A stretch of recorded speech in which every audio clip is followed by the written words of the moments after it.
జానన వారి కుటుంబముతో కలిసి దేవుని నామాన్ని ఘనపరచడానికి, ఆయన నామాన్ని కీర్తించడానికి దేవుడు మంచి అవకాశమును అనుగ్రహించాడు. అందుని బట్టి ఆ దేవాది దేవునికి కృతజ్ఞతాస్తుతులను చెల్లిస్తూ చేరవచ్చిన మీ అందరికీ కూడా నా ప్రేమపూర్వకమైన వందనములను తెలియజేస్తూ ఈ కుటుంబ పక్షముగా ఈ కృతజ్ఞతాస్తుతి కూడికకు మిమ్ములనందరినీ కూడా నేను ప్రేమతో ఆహ్వానిస్తూ ఉంచున్నాను. మరి ఈ సమయంలో ఈ రాత్రి కొరకు ఏర్పాటు చేయబడిన ఒక లేఖన భాగాన్ని చదువుకుందాం. దేవుని యొక్క పరిశుద్ధ గ్రంథములో నుండి క్రొత్త నిబంధన గ్రంథము, అపోస్తలుల కార్యముల గ్రంథము 7వ అధ్యాయము 22వ వచనాన్ని మాత్రమే చదువుకుందాం. పేజీ సంఖ్య 109, పేజీ నంబర్ 109, అపోస్తలుల కార్యముల గ్రంథము 7వ అధ్యాయము 22వ వచనం. ఎవరైనా చదువుతారా? మోషే ఐగుప్తీయుల సకల విద్యలను అభ్యసించి మాటల యందును కార్యముల యందును ప్రవీణుడై ఉండెను. చాలు. చిన్న మాట ప్రార్థన. దేవుని సహాయము కొరకై ప్రార్థన చేద్దాం. మరి సమయంలో వాక్యము కొరకు ప్రార్థన. మన మధ్యలో నతానియేలన్న గారు వాక్యము కొరకు ప్రార్థన చేస్తారు. అందరం కూడా కళ్ళలు వంచి కళ్ళు మూసుకొని వాక్యము కొరకు ప్రార్థనా పూర్వకముగా సిద్ధపడదాం.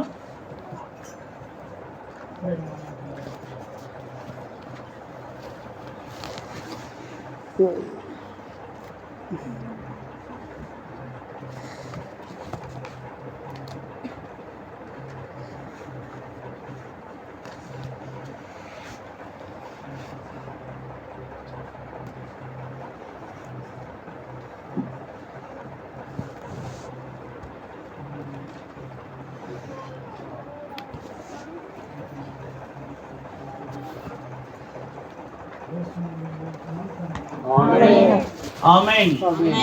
అందరం కలిసి బిగ్గరగా చెప్దాం. ఆమేన్. హల్లెలూయా. ఈ సందేశాన్ని నేను చాలా త్వరగానే ముగించేస్తాను. కొద్ది నిమిషాలు మీరు ఓపికతో జాగ్రత్తగా వినాలని మీకు తెలియజేస్తూ ఉంచున్నాను.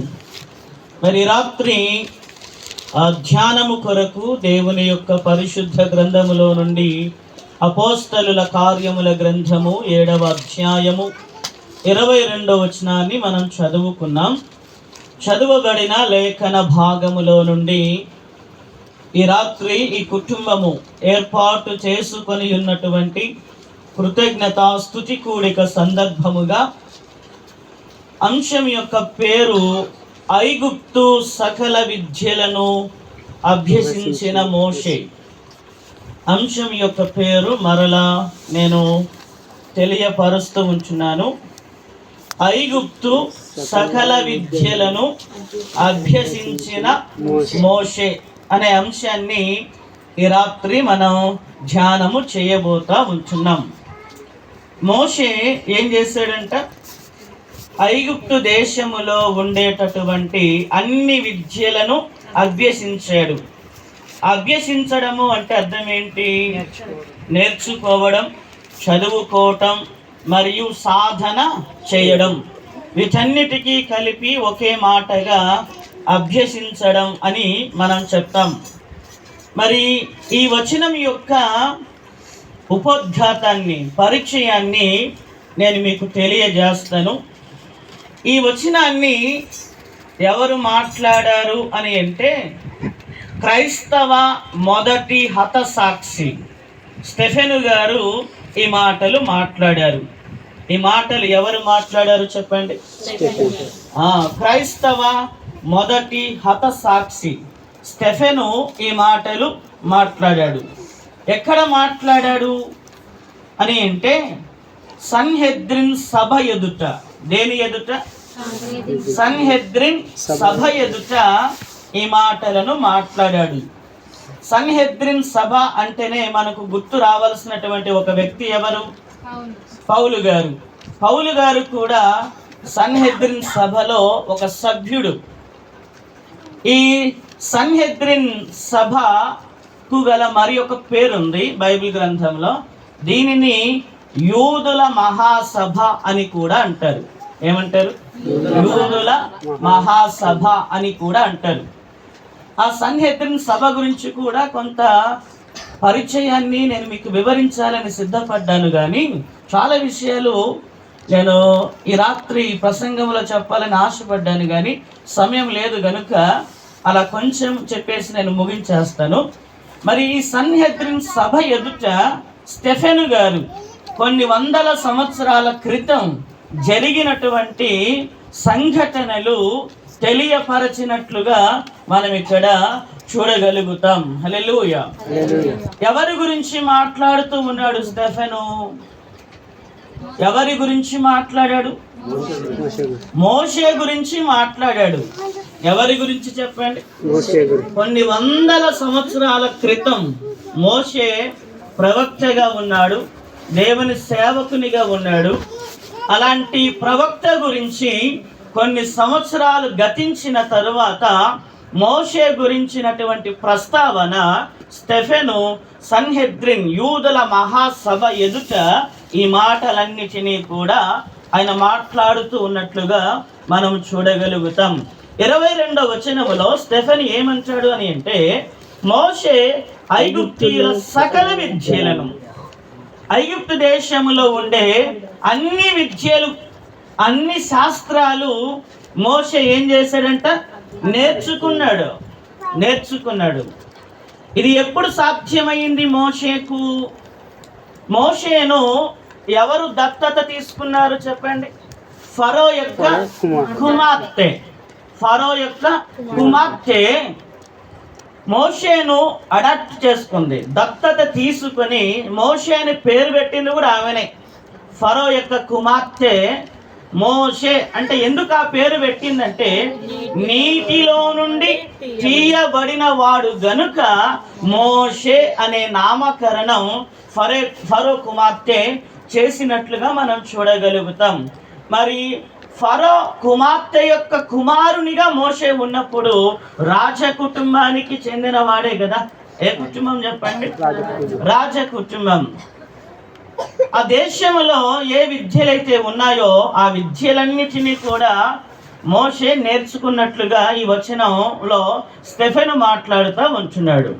మరి ఇంతకీ ఐగుప్తు దేశంలో ఉండేటటువంటి విద్యలేంటి? ఐగుప్తు దేశంలో ఉండేటటువంటి విద్యలు, శాస్త్రాలు ఏమిటి అని మనం చూడగలిగితే గనుక, ఏ శాస్త్రాలను, ఏ విద్యలను మోషే నేర్చుకున్నాడు కొన్ని నేను మీకు అలా తెలియజేస్తాను. మోషే కాలములో ప్రాచుర్యములో ఉన్న విద్యలు, శాస్త్రాలు ఏమిటి? మొదటిది ఖగోళ శాస్త్రం. దీనినే ఏమని పిలుస్తారు అని అంటే జ్యోతిష్య శాస్త్రము అంటారు. ఏమంటారు చెప్పండి? జ్యోతిష్య శాస్త్రం లేదా ఖగోళ శాస్త్రము అని అంటారు. ఈ శాస్త్రములో ఎవరైనా ఏం నేర్చుకుంటారు అని అంటే నక్షత్రాల గురించి, గ్రహాల గమనము గురించి అధ్యయనం చేస్తారు. తర్వాత కాల గమనాన్ని లెక్కించడం నేర్చుకుంటారు. ఈ ఖగోళ శాస్త్రం అన్నది మోషే కాలములో కూడా ఉండినది. ఈ ఖగోళ శాస్త్రాన్ని మోషే కూడా ఏం చేశాడు? అభ్యసించాడు, నేర్చుకున్నాడు. తర్వాత రెండవది గణితం మరియు జ్యామితి, మ్యాథమెటిక్స్. పిరమిడ్లు ఐగుప్తు దేశంలో ఇప్పటికీ ఉన్నాయి పిరమిడ్స్ కదా, చాలా పెద్ద పెద్ద పిరమిడ్స్. అందులో ఏముందంటే ఒక సమాధి మాత్రమే ఉంటుంది. లోపలికి వెళ్తే ఒక దారి ఉంటుంది. లోపల ఐగుప్తు దేశాన్ని ఏలినటువంటి ఫరో యొక్క సమాధి ఉంటుంది. ఆ పిరమిడ్లు తర్వాత మరియు భారీ కట్టడాల నిర్మాణానికి అవసరమైన కొలతలు, గణిత సూత్రాలు ఇందులో నేర్చుకుంటారు. మోషే ఈ గణితాన్ని మరియు జ్యామితిని కూడా నేర్చుకున్నాడు.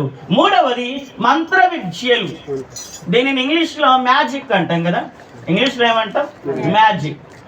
మరి ఐగుప్తు దేశంలో ఆ కాలంలో మంత్ర విద్యలు ఉన్నాయా లేవా? బైబిల్ ప్రకారంగా చెప్పండి, ఉన్నాయి. ఈ మంత్ర విద్యలను కూడా మోషే నేర్చుకున్నాడు. ఈ మంత్ర విద్యలను ఎక్కువగా ఎవరు నేర్చుకునేవారు అని అంటే ఐగుప్తు దేశంలో ఉండే పూజారులు అభ్యసించే రహస్యమైనటువంటి విద్య ఇది. ఎలాంటి విద్య ఇది? రహస్యమైనటువంటి విద్య. మోషే ఫరో దగ్గరికి వెళ్ళినప్పుడు తన చేతిలో ఉన్నటువంటి కర్రను క్రింద పడేసాడు కదా. క్రింద పడేసినప్పుడు ఆ కర్ర ఏమైంది? పాముగా మార్చబడి ఉంది.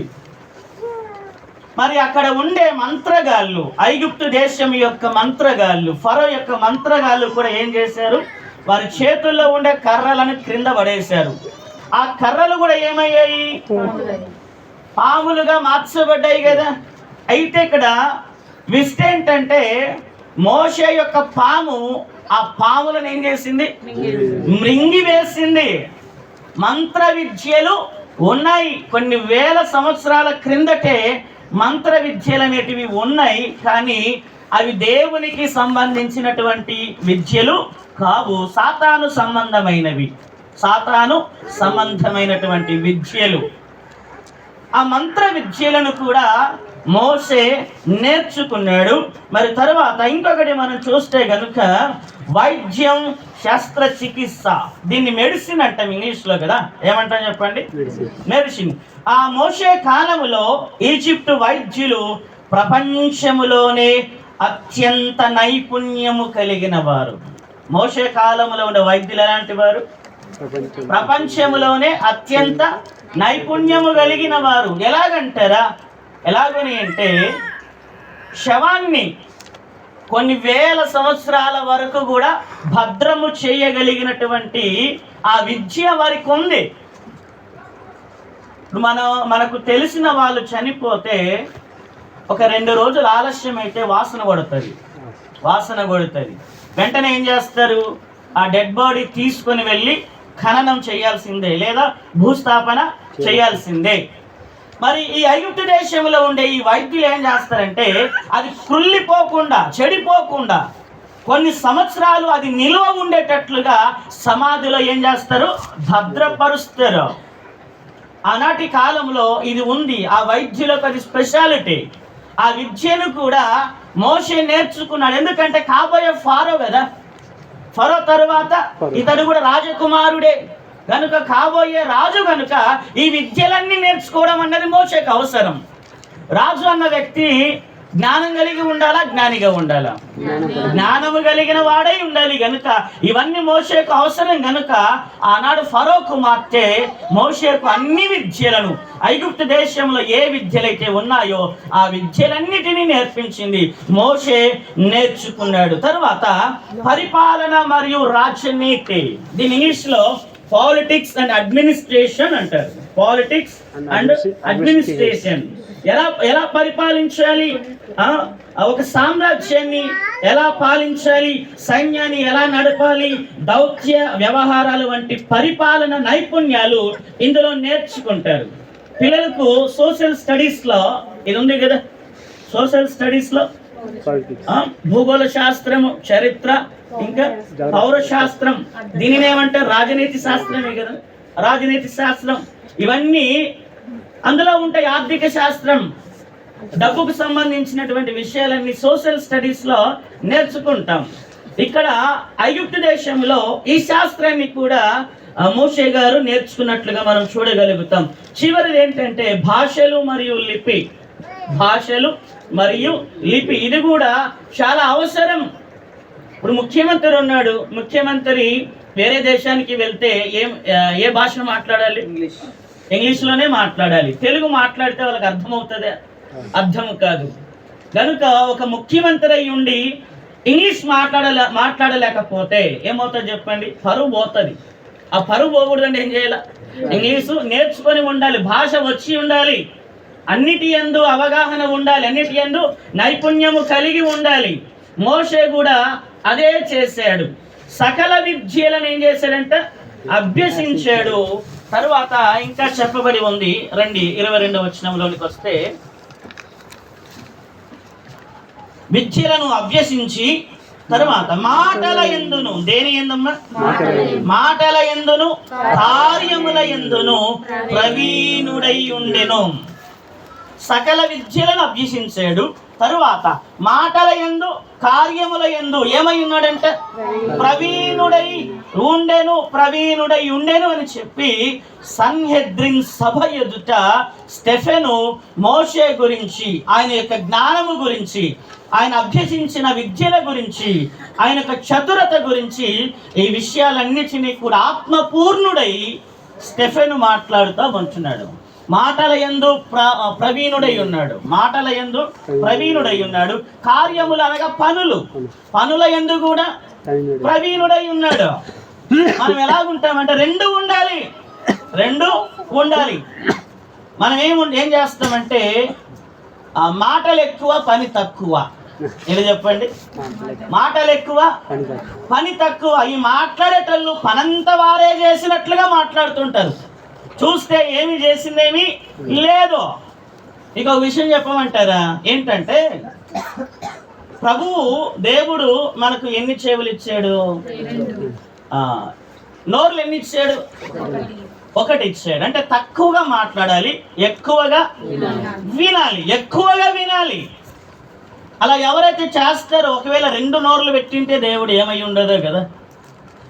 కానీ దేవుడు ఆ రకంగా చేయలేదు, ఒక్క నోరే పెట్టాడు, చెవులు 2 ఇచ్చాడు. మనం ఎక్కువగా వినాలి, తక్కువగా మాట్లాడాల. మాటలు అవసరం మేరకే మనము మాట్లాడాలి. అనవసరపు మాటలు, కళ్ళబొల్లి మాటలు, కల్పన మాటలు, ఇవన్నీ కూడా మాట్లాడాల్సినటువంటి అవసరత ఏమాత్రమును లేదు. ఇక్కడ ప్రవీణుడై ఉండనని చెప్పబడి ఉంది.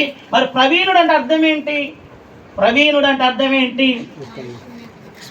ఒక పనిలో, ఏదైనా పని కావచ్చు, ఒక పనిలో లోతైన పరిజ్ఞానం, లోతైన నైపుణ్యం మరియు లోతైన అనుభవము కలిగి ఉండడం. అలాంటి వ్యక్తినే ఏమని పిలవచ్చు చెప్పండి? ప్రవీణుడు అని అంటారు. ఇంగ్లీష్లో ఒక చక్కటి మాట ఉంది. ఏమని ఉందంటే ఎక్స్పర్ట్. ఏమంటారు? ఎక్స్పర్ట్. నువ్వు దేంట్లో ఎక్స్పర్ట్ అని అడుగుతారు కదా. పలానా దాంట్లో నేను ఎక్స్పర్ట్ని అంటే ఏంటి? నేను ప్రవీణుడను అని మనం చెప్తా ఉంటాం. ఈ ప్రవీణుడు అనే ఈ యొక్క మాటకు కొన్ని పర్యాయ పదాలు ఉన్నాయి మనం వాడేటివి. ఏంటా పర్యాయ పదాలు అని అంటే కనుక నిపుణుడు అంటారు. ఏమంటారు? నిపుణుడన్నా, ప్రవీణుడన్నా, తర్వాత నిష్ణాతుడు అంటారు.